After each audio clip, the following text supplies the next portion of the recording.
What's up there, Dice Rollers? Paul here, and I'll be your DM for a little while.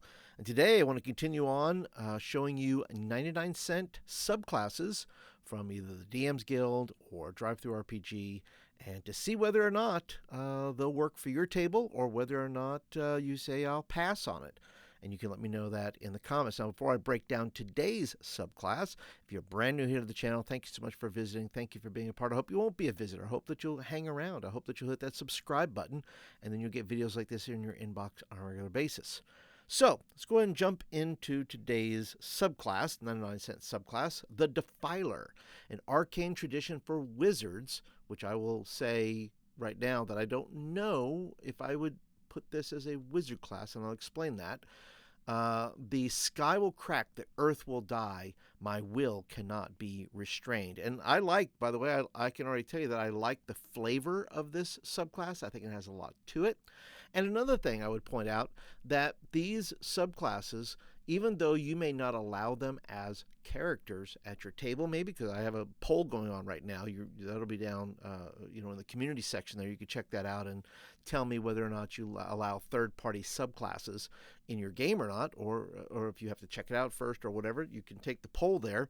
But I think these subclasses also make for either great NPCs, or they become just really cool foes or monsters you can fight. Or if you jazz them up and you can make them big bad evil guys, you make them your big bosses if you want. So even if you don't give them to your players or allow your players to use them, there's no reason why you can't use them to make your game better. And something else you can do is, once you have used, if you approve of it, if you approve of the subclass, and you say, well, hey, I like the Defiler, or I like the Frostwalker that I did the other day, and you say, hey, at the end of this, maybe they fight a few of these, or they, because to me, I use it because I'm like, listen, you guys have I want to use something they don't know, something they haven't seen before, something that's not in core rule books, but hey, here's this little surprise that I'm giving you that you may know everything in the books, but you don't know this one. And so you kind of give them a little surprise. And then if it's something that you say, hey guys, at the end you make a copy of one of these, and you say, hey guys, I want to give this to you guys. I approve this of the table. If you want to make a character like this, hey, here you go. Anyway, let's go ahead and jump into this. This is the Defiler. Let's go ahead and move down here. That's a creepy looking thing there. I like it. I don't know if a character wants to play it that way, but I think you'd have to. I think your charisma score would be like -4 or something like that. I think that's, as you can see, it's over here on the DM's Guild. You can find it over there. I'll put a link down in the description. Defilers leech energy from the land, stealing life away with every spell they cast and leaving only dead ash behind. They are hated and feared. As one of them, you seek power at any cost, no matter how much the world pays. And I think this makes for a perfect villain for a druid game, a druid-based game where you have some druids that are in your group, or maybe you put together a whole band of druids, or the whole one shot is just make a druid, and we're going to stop this Defiler from defiling the land. And so I think that becomes a great way to maybe use this type of character. Starting at second level, when you choose this archetype, you learn how to ravage the land from its life, empowering your first level or higher spells with one of the effects below. Once per turn, when you cast a first level or higher spell, you can defile the land as a free action to empower your spell with one of the following effects below.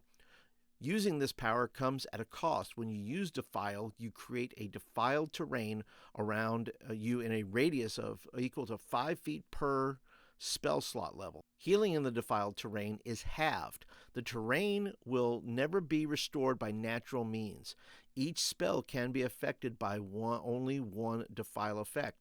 You can use this feature only when on terrain that is not defiled, but the area of your new use may contain intersections with areas from other uses. Now, this is where I think this might be a good sorcerer archetype here, or subclass. because it deals with things like enforce spell. So here's some of the things you could spend sorcerer points on, right? You'd say enforce spell. When you cast a spell that forces a creature to make a saving throw to resist its effects, you can defile to knock prone one creature that fails the saving throw. Then you have lingering spell, right? This is where it gets into, the power of the spell or the length of the spell, much like you have choices with your sorcerer points. And it says when you cast a spell that has a duration, you can defile to give one affected creature advantage or disadvantage on the target next saving throw after the spell ends.